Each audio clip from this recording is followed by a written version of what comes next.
My mother-in-law stood imposingly, adopting an intimidating demeanor and a stern gaze, and stated, "You can live in our house as a helper, but you won't be accepted as a family member."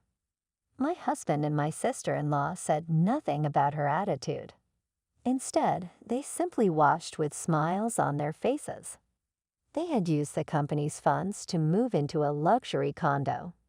The purpose of moving to this luxury condo was to live separately from me. Realizing this, I decided to tell them the truth about why I was the one who could live in that apartment. My name is Kim. I am 33 years old, raising my 3-year-old son, Max. I met my 35-year-old husband, Ben, at a friend's wedding. I was a friend of the bride, and he was a friend of the groom, serving as the organizer of the after-party. As the organizer, I had several meetings with him before the wedding to prepare for the bingo game and to make a surprise movie. After the wedding, Ben contacted me, saying, "I know the wedding is already over, but I wonder if we could meet up again." I was interested, so I replied, "Yes, I would like to meet too." Our relationship then developed into a romantic one. About 2 years into our relationship, he proposed to me on my birthday. At that moment, my heart leaped with joy. Before getting married, I had never met his family and had no idea what kind of people they were. One day, after our marriage had been decided, I met Ben's sister and his parents for the first time. "This is Kim, who I mentioned before. We've decided to get married, so we came to say hello," he said. Although brief, he introduced me to his parents and sister. "It's nice to meet you. My name is Kim. I'm sure I have many things to learn, but I look forward to getting along with you in the future," I said nervously, but did my best to convey my feelings. Then my mother-in-law said with a kind smile, "Kim, nice to meet you. Let's build a good relationship by helping each other out." Her kind words made me feel relieved, and I thought I might be able to get along well with my in-laws. However, later on, my mother-in-law made an unexpected remark. "So when will you and Ben start living in this house?" she asked. Currently, Ben works at the barbecue restaurant run by his father. His sister Cindy and his mother also work there. They operate the company as a family. His father is the manager, and his mother is the deputy manager. Their children work in the restaurant's hall and kitchen along with other part-time staff. Very close to this barbecue restaurant is my in-laws' house. Cindy, who isn't married, and my in-laws live there, and there was apparently a discussion that we would live there as well. I was surprised and said, "I wasn't informed about us living together," and looked at Ben. He replied nonchalantly, "Oh, that's right. I suppose I didn't tell you. I was planning to move next month." I wanted to voice my opposition, but not wanting to be disliked by my in-laws and Ben, I quickly agreed to live together and started life with my in-laws. As we were living together, I had to quit my previous job, and while looking for a new job, my father-in-law invited me to work at the family-run barbecue restaurant. One day, when the restaurant was quiet and we decided to close early, the family gathered for a meal. They suggested, "Kim, since we finished early today, let's all have dinner together. Of course, you'll be the one cooking, right?" I asked, "Wait, you mean I'll be cooking for 5 people by myself?" Although I was a little taken aback, I didn't turn them down and began cooking diligently. When mealtime came, I served pumpkin stew, fried chicken, soup, and salad at the dining table. However, my father-in-law frowned upon seeing the dishes and muttered, "Are you expecting an old man to eat fried chicken? It's heavy on the stomach." Following that, Ben also said, "Actually, I don't really like pumpkin." Cindy added, "The taste seems a bit bland." The family continued their criticism. I apologized hurriedly. "I'm sorry, I should have thought more. I'll improve next time." But then my mother-in-law added insult to injury. "Kim, the food is bland, and the menu is terrible." She then sought agreement from the family with a laugh. My cooking is better, right? The rest of the family, excluding me, began to praise her. Yeah, Mom's cooking is the best. I can eat pumpkin if Mom makes it. Mom's seasoning is always perfect. Despite my efforts to quickly prepare a meal for 5, I was neither complimented nor thanked, unlike my mother-in-law, which made me want to cry. Meanwhile, my mother-in-law looked pleased to hear these words. Then one day, while I was serving customers at the barbecue restaurant as usual, a loud noise came from the kitchen, followed by my mother-in-law's scream. Hearing her scream, Ben and I rushed to the kitchen and found my father-in-law collapsed and unconscious. We closed the restaurant quickly and headed to the hospital, but my father-in-law passed away unexpectedly. He had suffered a heart attack. After my father-in-law's sudden death, my mother-in-law's health deteriorated rapidly. She retired from work following advice from Ben and Cindy. "I'll be leaving it all up to you, Kim. Can you take over my job?" she asked me, and I assumed her role. My husband Ben became the manager of the barbecue restaurant, replacing his father, and Cindy was appointed as the deputy manager. A year after my father-in-law's death, I successfully gave birth to a baby boy. I named him Max. Facing a tough economic period, I focused more on work, but the number of our customers had been decreasing. Cindy asked with concern, "Ben, don't you think our customers have gone down recently?" "Yes, it's probably a slow period now." "No worries, we're managing it," Ben confidently reassured her. Hearing Ben's words, Cindy smiled happily. "You're right, just as you said, brother. We have nothing to fear." I couldn't understand their baseless confidence, but I kept quiet. However, the number of customers did not increase, and the part-time staff left one by one, leaving only the family to run the restaurant. Seeing Ben and Cindy with their confidence made me feel anxious. There used to be around 40 customers at lunchtime and about 60 in the evening, but recently this number had been cut in half. While having a meal with the family, I suggested to Ben, "As Cindy said, I feel like our sales have been dropping lately. Since Max is here too, should I start distributing flyers or do some promotion?" However, Ben harshly scolded me. "It's impossible for you to get involved in management. Don't do anything unnecessary." My mother-in-law also looked at me coldly and said, "Kim, you know nothing about business. Are you planning to interfere in our management?" Cindy joined in and also spoke her mind. "Maybe there's a problem with Kim's customer service. Come to think of it, I feel like sales have dropped since Kim started handling them. It has to be related." She said this, slapping the table for emphasis and blaming me. I didn't expect to be accused of being blamed for the sales issue. What an arbitrary thought. I felt anger welling up inside me, but I suppressed my desire to argue back. "I'm sorry," I apologized softly and decided not to distribute flyers. Still feeling uneasy, I secretly started a side job for the sake of Max. Even if there were no sales from the company, I wanted to have my own source of income. I could work hard for my beloved son Max. I had always been good at making surprise movies for my friends, so I started a video editing side job. I advertised online, surprise movies created at an affordable price.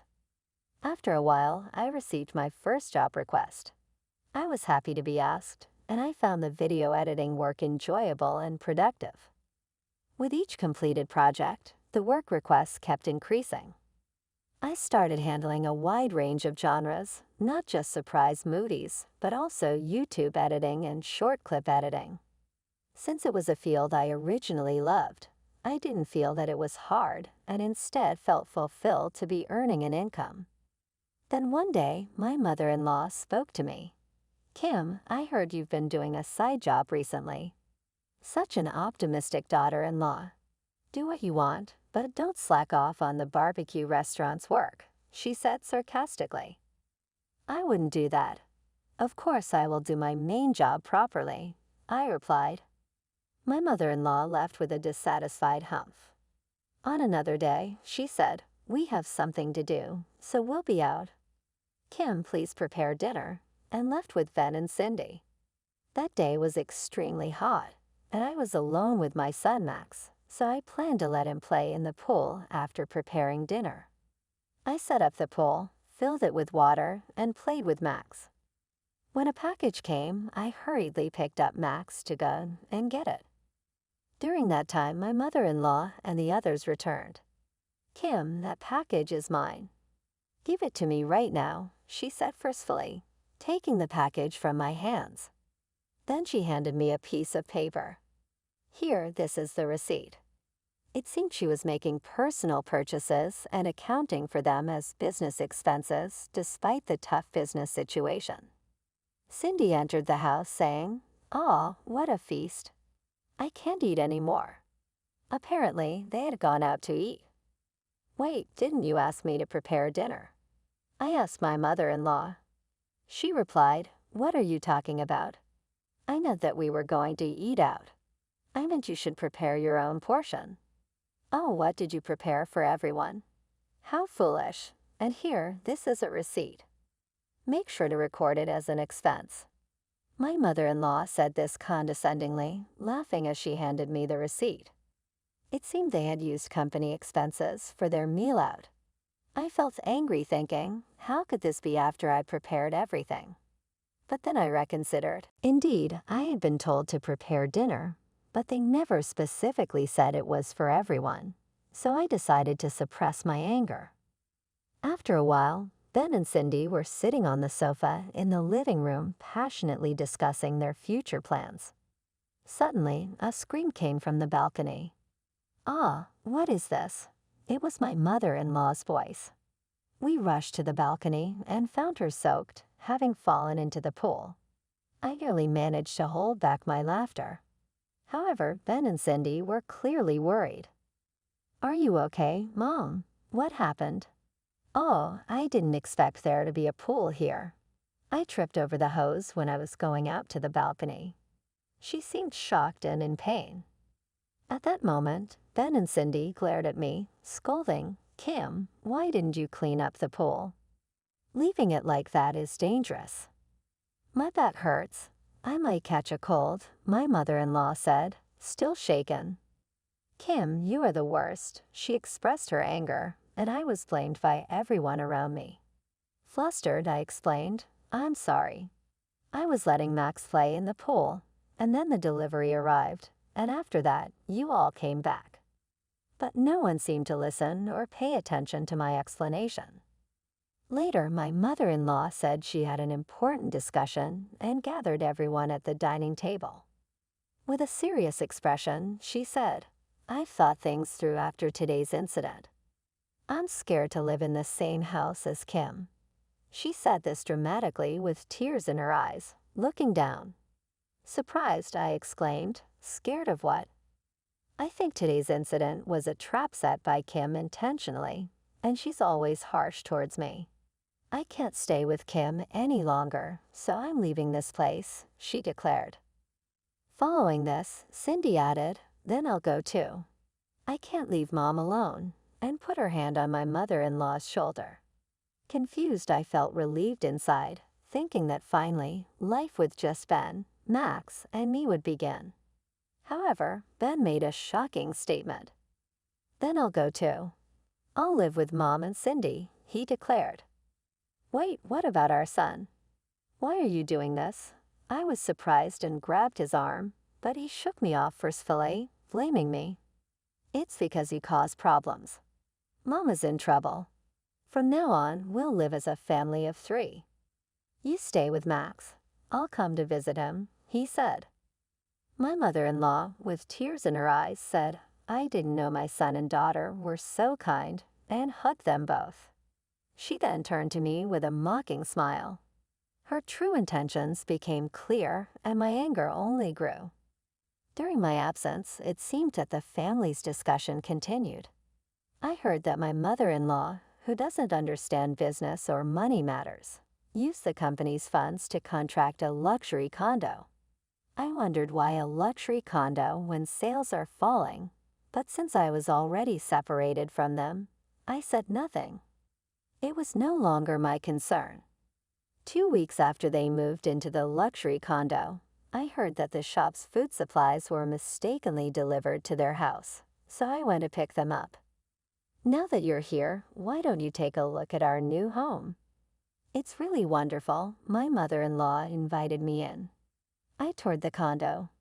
It was a lovely condo with a spacious balcony, great view, and conveniently connected to the station. There, my mother-in-law said with a sense of superiority, "Kim, you must want to live here too, right?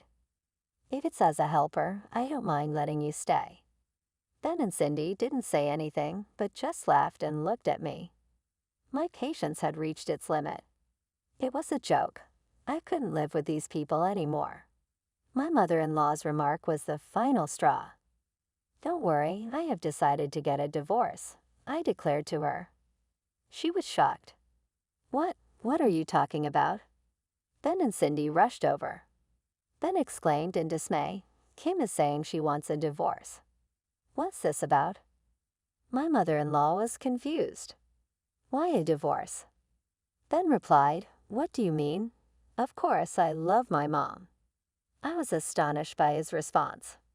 "Well, anyway, I'm getting a divorce."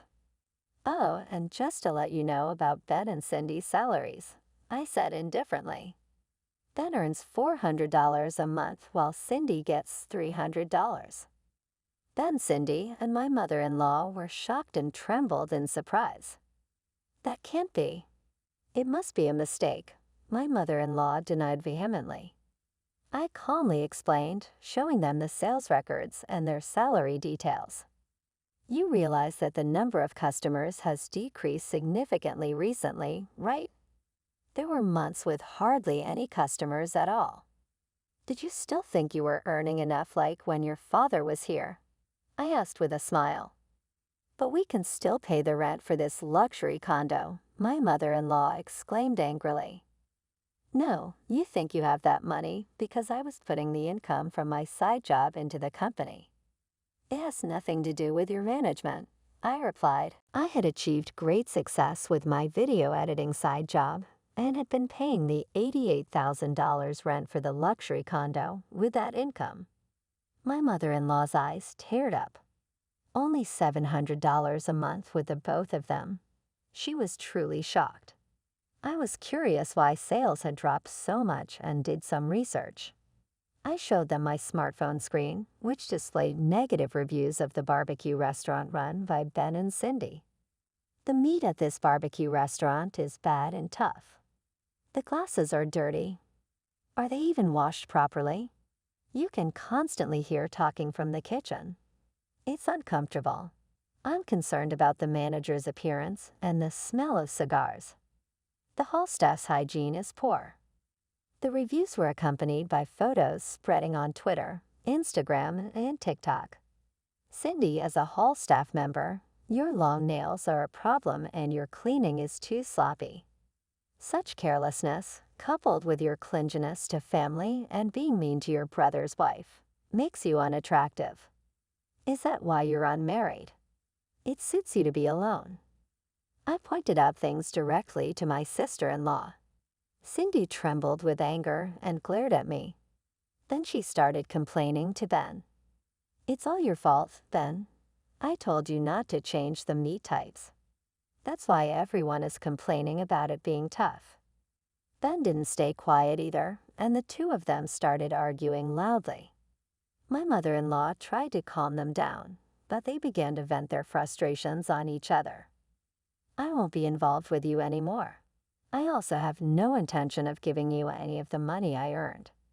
Enjoy living on your $700 monthly income," I said and left the house. When I returned to my parents' house with my son Max, my parents were surprised by our sudden arrival. After hearing about everything that had happened, they said, "You endured a lot," and welcomed us warmly. I sent the divorce papers to Ben, and our divorce was quickly finalized. Afterwards, my mother-in-law and her children couldn't pay the high rent and had to leave the luxury condo. Furthermore, the reputation of the barbecue restaurant worsened and eventually it closed down. Now Ben and Cindy, both over 30, are unemployed and working various part-time jobs. My mother-in-law is also working a part-time job cleaning, and all three are trying their best. The once close-knit family is now blaming each other. The barbecue restaurant failed because of you, Ben. The divorce is Mom's fault. Dad's shop was ruined because of the two of you. They argue every day. I thought to myself, they got what they deserved. Meanwhile, I turned my video editing side job into my main career and expanded the business. Now I'm invited as a lecturer to many schools and have become a notable entrepreneur in the media. My side job has become my main job, and every day is fulfilling. Currently, I live happily in a luxury condo in New York City with my beloved and precious son Max. At a recent event, someone said, "Kim, even though you are my son's wife, you're an outsider. Please do not attend my husband's funeral." That's right, you are unnecessary. I alone, as the eldest son, am enough to handle this. I was appalled by their selfishness and became speechless. Sometimes ignorance is bliss, I murmured quietly, making sure that the two of them couldn't hear me. I, Kim, am in my prime working years at 42. Since graduating from university, I have been employed at a certain company. I then accepted a marriage proposal from my university sweetheart, Joshua. I first met Joshua in my second year of university life. He was 2 years younger than me and joined a club I was a part of. Thanks to his vigorous pursuit, we started dating within a year of meeting. After that, our relationship went smoothly, and we had a wedding after he graduated from university. Since then, I have been dedicating myself to my job because the company I work for was founded by my father-in-law. The kind yet dignified father-in-law built up a major corporation with his own hands, and I respected him greatly. I didn't realize Joshua was the son of a major company CEO until we got married. This was because he lived alone in a worn-down apartment while he was in university and supported himself with part-time jobs. According to my father-in-law, he deliberately let his son experience a tough life to teach him the harshness of life. He is an only son and the sole heir. My father-in-law surely wanted his son to mature as a working adult. However, my mother-in-law, his wife, had a completely different view.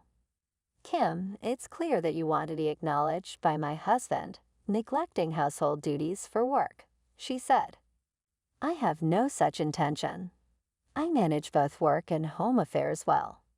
Look at this. See, there's so much dust." My mother-in-law accused me while tracing the dust in the hard-to-reach gaps of the furniture with her finger. "And you got your job through connections, didn't you? Yet you're so proud of yourself," she added dramatically, shaking her head in disappointment. My husband, who was next to her, agreed with her words. She's right. If I were in that position, I would have been promoted long ago. After all, I am the heir of the company. Could you save those comments until you actually work? How dare you say such a thing to Joshua? I retorted. You can't learn about the world by staying in the same place. My husband chose part-time jobs over a full-time position, even though he was the heir to my father-in-law's company. The fact that he had not settled into a permanent job even as an adult was a problem in my eyes. Yet my mother-in-law continued to coddle him. Gaining experience in various workplaces is important, but isn't it time to learn about your father's business up close? Don't get cocky. Who do you think supported you when times were tough? You repay kindness with ingratitude. I'm leaving. It's depressing to have such a daughter-in-law. My words seemed to have angered her, and my mother-in-law stormed out of the house, yelling loudly. You really know how to provoke her anger, Kim. Joshua, it's almost time for your part-time job. Reluctantly, my husband got ready and left for work. Alone in the quiet room, I reminisced about the early days of our marriage. In my second year at the company, my mother-in-law declared loudly in front of the company's employees that I married her son for money. Furthermore, she criticized my father-in-law for apparently favoring me as his son's wife and claimed that all my work achievements were due to nepotism. After that, my mother-in-law continued to spread false stories around and left like a storm. Everything my mother-in-law said is false. Please believe me. From that day on, the harmonious workplace relationships changed dramatically. I became someone to be avoided and couldn't help but feel constrained every day. Yet my mother-in-law's claims were unfounded. Despite being pushed by her strong assertions, my trusted colleagues began to sense the inconsistency, and ultimately the situation was resolved by my father-in-law. My past achievements helped regain the trust of my colleagues. Those times were really tough.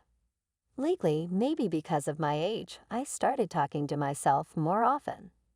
The support I hoped for from my husband Joshua was non-existent, as he always sided with his mother. When we discussed the future, he boasted that there was no need for him to get a permanent job since he was to take over the business. I prepared dinner for such an unchangeable husband today as well. The next day, while I was at work as usual, a loud noise came from the CEO's office. Suspicious, I went to the office and witnessed my father-in-law clutching his chest in pain. "Boss, are you all right?" I rushed over and used the phone in his office to call an ambulance. I changed my plans for the day and informed my mother-in-law and Joshua through the secretary. "If anything happens, please let me know," I told the employees as I heard the sound of the ambulance from afar. Following the rapid instructions of the emergency staff, I headed to the hospital. "Father, please don't give up. The doctor will see you soon." My father-in-law barely survived after receiving swift treatment at the hospital, but the situation remained unstable. When it seemed like calm was restored, my mother-in-law and Joshua appeared in the hospital room and accused me. "You were there. How could this happen? This is your fault. Unforgivable. How can you be so incompetent? What are you even good for? Do you understand what will happen if Dad doesn't regain consciousness?" They attacked me with words and even pushed me physically. Noticing the commotion, the nursing staff intervened to calm them down, but they were so distraught that they resisted. Eventually, the two were escorted out of the hospital room, and their fading shouts quieted down. They seemed to have been sent home in their confusion. A few days later, sad news arrived. My father-in-law had passed away. When his body left the hospital and arrived home, my mother-in-law and Joshua immediately rushed to him. "Why did you go so suddenly, Dad? This must be a bad joke, right? Please say it is." They were in tears as they bade farewell to my father-in-law. I approached my mother-in-law and gently stroked her back. Then she said, "Kim, I am thankful." I was inwardly surprised by her gentle demeanor after being showered with terrible words all this time. "I'm sorry. Maybe there was more I could have done." As I apologized, my mother-in-law clung to me, sobbing. After they finally calmed down, we had the chance to discuss what to do next. However, during the discussion, they began to show an unusual excitement. My father-in-law had left behind a huge amount of money and a high-rise condo as an inheritance. Hearing this, their sorrow vanished and they were overjoyed. Amidst my astonishment, my mother-in-law made an unbelievable suggestion. "Kim, even though you are my son's wife, you are still an outsider. I would like you to not attend the funeral." "Ah, mother-in-law, what do you mean by that?" "That's right. A daughter-in-law is unnecessary. I alone as the eldest son am enough."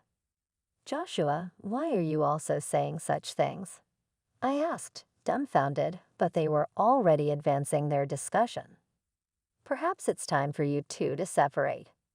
Yeah, I've been fed up with you for a while, and the timing is good. Kim, let's get divorced." Wait, we can't talk about divorce so suddenly, especially not under these circumstances. As I protested, my mother-in-law looked at me coldly. Kim, I'm telling you now, I've never liked you from the start. Yes, I'm aware of that. You're just after money, aren't you, Kim? That's why you got close to Joshua. I don't want to give someone like you any inheritance rights. Stop being involved as though you're a member of my husband's family. Mother, I have denied that misunderstanding many times, haven't I? If it's about the property, aren't you and Joshua the ones fixated on it? Be quiet. You're such a shameless daughter-in-law. Joshua, you've agreed to a divorce, right? Yeah, I'm fine with that. Joshua, is that really how you feel? Aren't you just unable to contradict your mother? That's not it. The truth is, I've always wanted to get divorced, but I just couldn't find the right time. There were also financial circumstances related to the company, but now, with Dad gone, the business is in my hands. Your presence is no longer necessary. No way. Seeing my disappointment, my husband and mother-in-law started laughing loudly as if enjoying my sorrowful state. All my patience and effort seemed in vain, and I felt tears welling up. But I held back the tears and showed a dignified attitude. I understand. Let's get divorced, and I'll have nothing to do with your family from now on.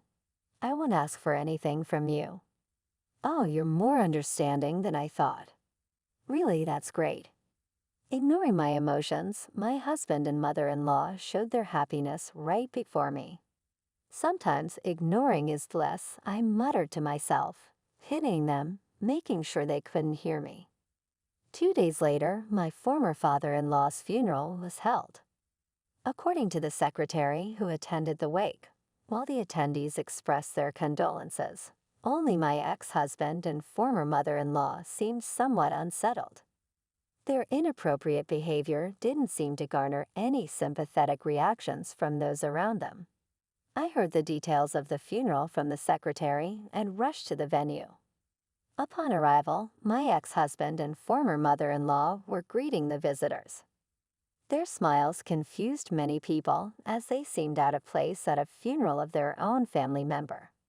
This was especially true for my former mother-in-law, who was making inappropriate remarks such as, "Please take care of Joshua, the heir of the company." Although I was shocked, I went to the reception with the secretary and expressed my condolences. Hearing this, the two suddenly changed their expressions and reacted loudly. "Why are you here? You promised not to come to the funeral," they said, surprised and unrestrained. I replied angrily, "That promise was as a family member. I came here as a representative of the company." They were confused as I told them I would discuss the details when the will was revealed and entered the venue. The funeral proceeded as planned, and I paid my respects to my former father-in-law. However, the two kept glaring at me during the funeral as if waiting for a chance. After the funeral service ended, we moved to another room for the reading of the will. With my ex-husband and former mother-in-law's eyes fixed on me, the reading began. Here I state the will of the deceased, $1 million, all rights to the high-rise condo, and the position of the next CEO are all bequeathed to Kim. Please manage the property carefully, the secretary read. As instructed in the document, it is also written that I want Kim to check it with utmost care. Joshua and Diane must leave the house and refrain from any contact with Kim and other relatives. This is my final wish. After the secretary finished reading the will, the two of them, who were sitting across from me, were stunned, their mouths agape, unable to grasp reality. "Did you know that Dad had been suffering from a heart condition for some time?" I asked. "What are you talking about?" replied my former mother-in-law. I had no idea.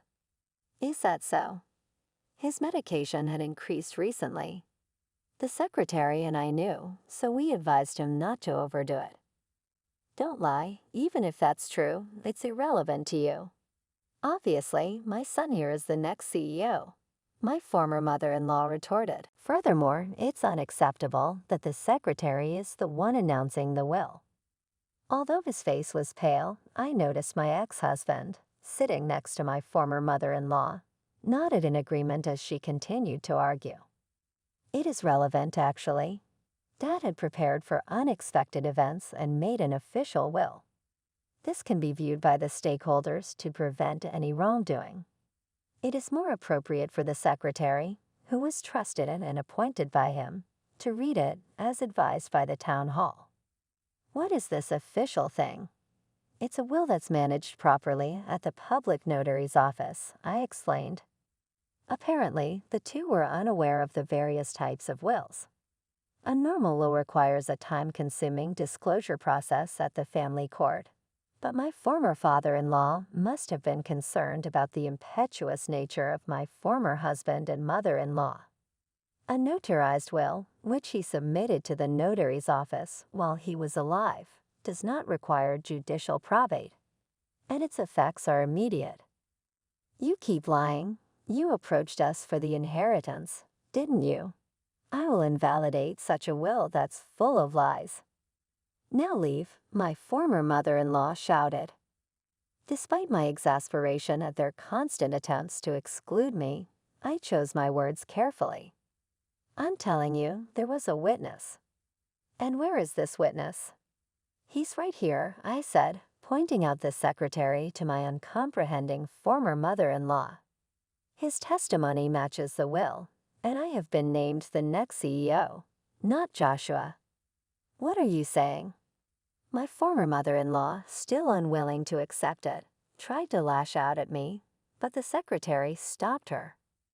Then my equally perplexed ex-husband intervened. But the inheritance is supposed to be for me and Mom, right? Unfortunately, you are mistaken.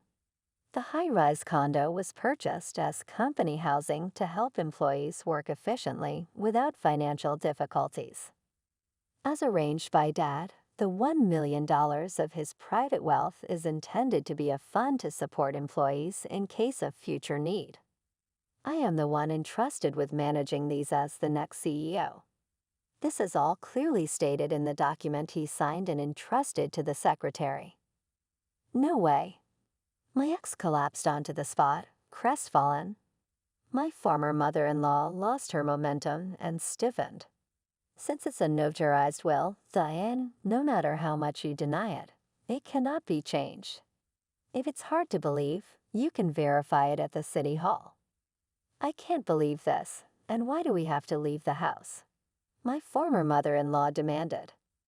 Despite Dad's failing health, his son had not become independent yet and was cruel to me, who supported him every day. Diane, you spent Dad's wealth freely and belittled me daily. Dad was always concerned about me and mentioned that his son and wife were a disgrace to the family. Faced with the truth, Diane lost her strength and sat restlessly beside her son. I will cover Dad's funeral expenses. What happens beyond that is up to you too. I offer you my condolences, I said, then left the crestfallen pair behind. A few months after the incident, the two could not sustain themselves financially and had to move out of their residence to a small old apartment. Joshua decided to find a job, but apparently continued to change jobs frequently and was eventually turned down even at interviews. My mother-in-law also managed to find a part-time job, but due to her high pride, she couldn't work efficiently and seemed likely to be fired soon. I heard that she assaulted a staff member at a public institution, causing a commotion which led to police intervention. This story spread among relatives, and she became isolated. Just as my former father-in-law wished, they had to make a living on their own, and their daily disputes were endless. The secretary and I were concerned that their neighbors might call the police because of the noise. I was extremely busy for a while with the transitions at the company, but lately I've finally regained my calm. I've achieved a life where I feel mentally and physically relaxed. While the duties of a CEO are not easy, the relief of finally being free from those two has eased my stress, and my skin seems to have improved. I intend to continue to protect and grow the company that my former father-in-law built. I am thoroughly satisfied with my current life,